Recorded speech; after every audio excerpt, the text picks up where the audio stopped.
وَإِذَا قِيلَ لَهُمُ اتَّبِعُوا مَا أَنزَلَ اللَّهُ قَالُوا بَلْ نَتَّبِعُ مَا وَجَدْنَا عَلَيْهِ آبَاءَنَا أَوَلَوْ كَانَ الشَّيْطَانُ يَدْعُوهُمْ إِلَى عَذَابِ السَّعِيرِ۔ اور جب انہیں کہا جاتا ہے کہ پیروی کرو جو اللہ تعالیٰ نے اتارا ہے، کہتے ہیں نہیں، بلکہ ہم تو پیروی کریں گے اس کی جس پر پایا ہم نے اپنے باپ دادا کو، کیا وہ انہی کی اتباع کریں گے خواہ شیطان انہیں اس طرح دعوت دے رہا ہو بھڑکتے ہوئے عذاب کی۔ جب انہیں کہا جاتا ہے نا مشرکین کو، آ جاؤ بھائی اللہ کی پیروی کرو، جو قرآن نازل ہوا اس کی پیروی کو، تو نہیں جی جو ہمارے باپ دادا کرتے ہیں وہ، اور باپ دادا تمہارے اگر جہنم گئے ہیں تو تم بھی پیچھے جاؤ گے، یہ عقل مندی ہے؟ انہوں نے تو اپنی عمر ضائع کر دی، انہوں نے تو اللہ کی نافرمانی کر کے اپنا سب کچھ ضائع کر دیا، اس کے پیچھے چلو گے؟ اپنا بچانا نہیں ہے تم نے۔ ایمان والا اپنا بچاتا ہے، اگر کسی بڑے کی کوئی غلطی ہو گئی تو اس کی غلطی کی پیروی نہیں کرتے، اس کی اچھائی کی پیروی کرتے ہیں۔ مومن اپنے مومن ماں باپ کی پیروی کرتا ہے، مومن کے اگر ماں باپ مشرک ہوں تو ان کے شرک کی پیروی نہیں کرتا۔ مومن اپنے بڑوں کی نیکی کی پیروی کرتا ہے، اگر کسی کا بڑا کوئی بدی کرتا ہے نا تو اس بدی کی پیروی نہیں کرتے ہیں۔ آئیے نیکی کے خیر خواہ بنتے ہیں، بدی کی طرف نہیں جاتے، نیکی پر چلتے ہیں۔ کسی کے برے کام کی بعض ایسے لوگ ہیں کہ ان کے والدین اللہ تعالیٰ سب پر مہربانی کرے وہ غلط کام کرتے، بیٹوں کو پتا ہے بیٹوں پر اللہ کی رحمت ہے، تو اب بیٹا تو اپنے ماں باپ کے غلط کام کی طرف نہیں جائے گا بلکہ وہ اچھے کام کی طرف جاتا ہے۔ کئی ایسے دوست یہاں آتے ہیں، کہتے ہیں جی میرا ابا ایسے کام کرتا ہے، میری اماں ایسے کام کرتی، تو آپ دعا کیجئے اللہ ان کو بہتری کی طرف لائے۔ تو یہ ایک سوچ ہے کس کی؟ اللہ کی طرف سے، کہ بیٹے کی یہ خواہش ہے کہ میرے ماں باپ اچھے بن جائیں اور اچھے ہو جائیں۔ آئیے ان کی اچھائی کی پیروی کرتے ہیں، اگر زندہ ہو تو ان کے لیے مزید دعا کرتے ہیں، یا اللہ میرے ماں باپ کو اور اچھا کر دے، یا اللہ میرے ماں باپ کو اور اچھا کر دے۔ بھائی قیامت کے دن ہو جب لوگوں کے ماں باپ آئیں اور بعض لوگوں کے ماں باپ کے سروں پر نور والے تاج ہوں، تو کیا ہمارا نہیں جی چاہتا کہ ہمارے ماں باپ کے سروں پر بھی نور والے تاج ہوں؟ ہر ایک کا جی چاہتا ہے۔ تو اگر جی چاہتا ہے تو ان کی اتباع نیکی میں کرتے ہیں، ان کے لیے دعا کرتے ہیں، ان کے لیے استغفار کرتے ہیں۔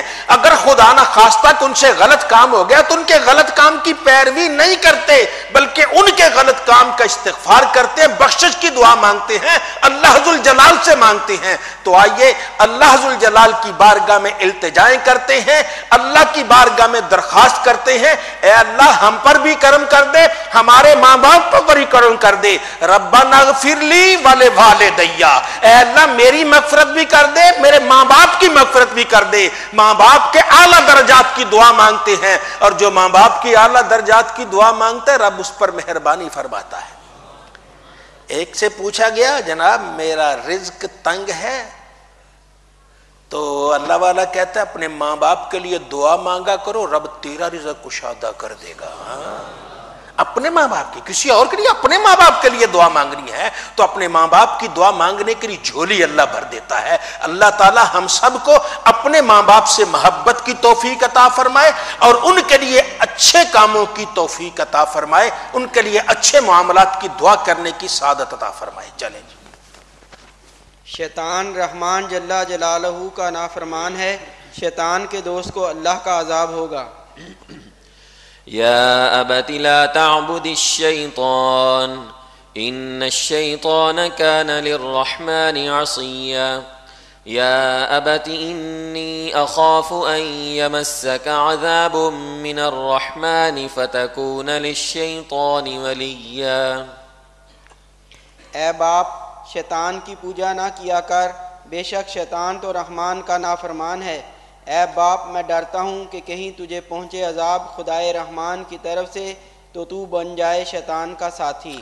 ہاں تو یہ حضرت ابراہیم علیہ السلام اپنے چچا کو بھی ابا کہا کرتے، ابا یہ شیطان کی پوجا نہ کیا کر، بے شک شیطان تو رحمان کا نافرمان ہے. جو رحمان کا نافرمان ہے، اللہ کا نافرمان ہے، اس کی پوجا کیوں کرتے ہو؟ شیطان کے بنائے ہوئے بتوں کی پوجا کیوں کرتے ہو؟ اپنے ہاتھ سے بت بناتے ہو پھر پوجا کرتے ہو، ان کی عبادت کرتے ہو. عبادت اللہ ذوالجلال کی. یہ ایک بندے کو اللہ نے سر دیا ہے، سر اس کی بارگاہ میں جب جھک کر کہتا ہے سبحان ربی اللہ، سبحان ربی اللہ، سبحان ربی اللہ، جس محبت سے، خلوص سے، پیار سے یہ اللہ کی بارگاہ میں سر جھک کر کہتا ہے، اللہ تعالیٰ پھر اسے ہر در سے اٹھا لیتا ہے. جو سر اللہ کی بارگاہ میں جھک جاتا ہے، رب تعالیٰ پھر اسے کسی اور در پہ نہیں جھکاتا ہے. محبوب سبحانی حضرت مجدد الفسانی رحمت اللہ تعالی علیہ، آپ کو جہانگیر نے پکڑ لیا، اور جہانگیر کا یہ طریقہ تھا کہ جو اس کے در پہ آتا اس کو کہا جاتا کہ سجدہ کرو. اب وہ اس وقت اکبر کے دور کا یہ سلسلہ چل رہا تھا، بادشاہ کو سجدہ کرتے، تعظیمی سجدہ. جیسے آج ہم بزرگوں کے ہاتھ چوم لیتے ہیں، بزرگوں کے لیے جھک جاتے ہیں، ایسے وہ بادشاہ کے لیے وہ سجدہ کرتے، زمین میں گر جاتے تھے. اب حضرت مجدد الفسانی رحمۃ اللہ کو لایا گیا، آپ آتے ہی السلام علیکم، آپ نے السلام علیکم کہا. بادشاہ نے چند باتیں پوچھی، متاثر ہو گیا.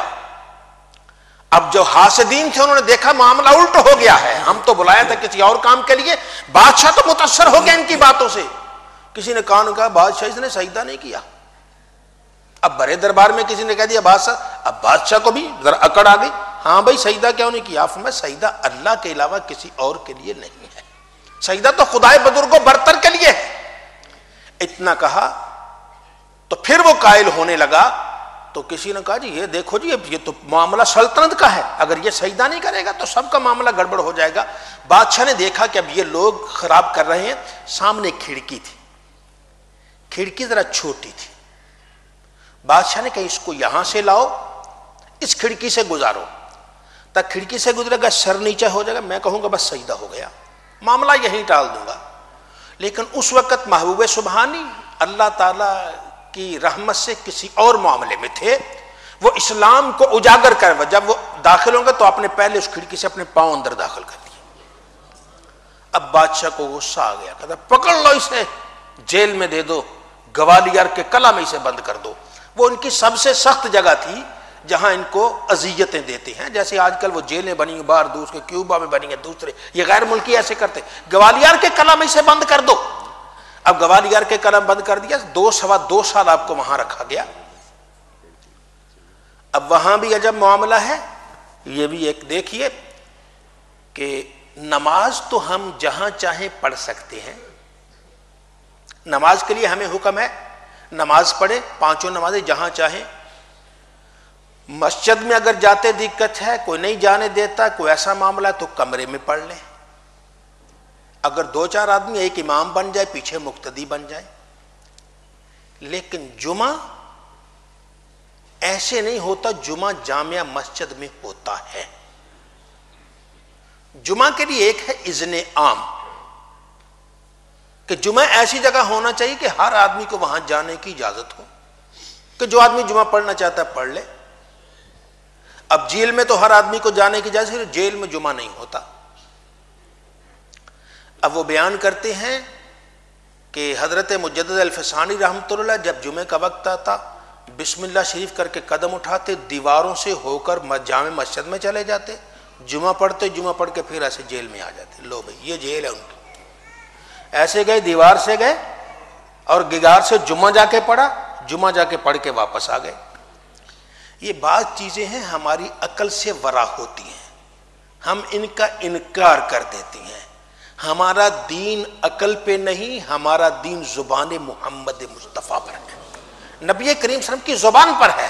تو سرکار دو عالم صلی اللہ علیہ وسلم نے تو یہ چیزیں ہمیں بتا دی ہیں کہ ایمان والا ہے. یہ چیزیں اس کے سامنے کوئی حیثیت نہیں رکھتی ہیں. ایمان والا جب اللہ کی رحمتوں سے لبریز ہوتا ہے، اگر وہ جانا چاہے تو یہ دیواریں اس کے لیے حائل نہیں ہیں، دیواروں سے گزر کر بھی وہ چلا جاتا ہے. تو یہ حضرت مجدد الفسانی رحمۃ اللہ ایسا کرتے تھے.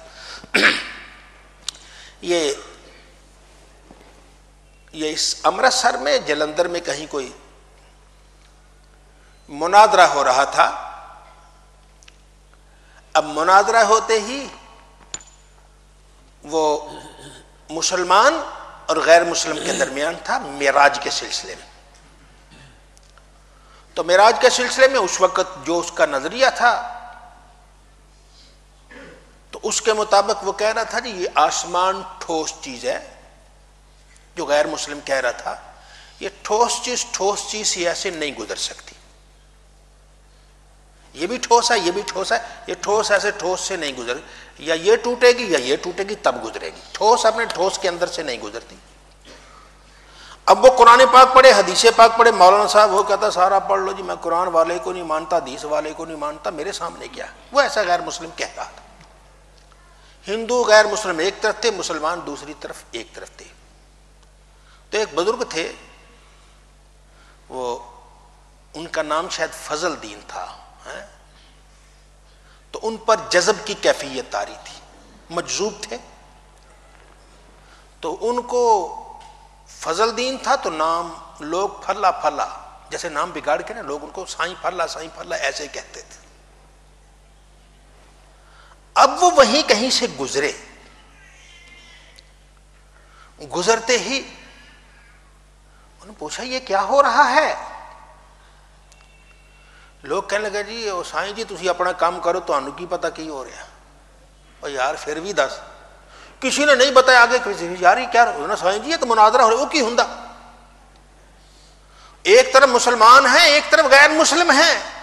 اچھا پھر وہ مسلمان کہتا ہے ہمارے نبی معراج پر گئے، غیر مسلم کہتا ہے نہیں گئے.